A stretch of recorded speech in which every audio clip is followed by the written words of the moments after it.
Во патничкото возило Рено 5 имало 5 патници. 15 на минути пред полноќ, Реното од непознати причини преминало на спротивната лента на улицата. Се судрило со камион за превезување ѓубре со марка Мерцедес.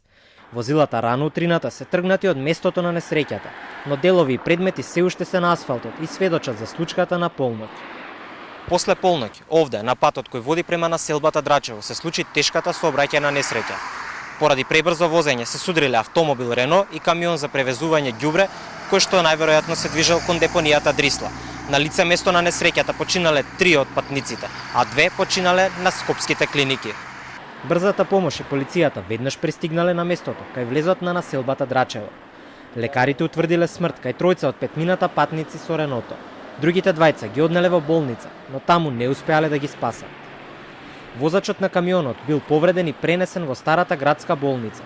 Таму го задржале на лекување, за да ја следат неговата состојба и во наредните денови. Увидните екипи на полицијата и на обвинителството до раните утрински часови правеле увид и прибирале докази. Телата на починатите патници се предадени на обдукција.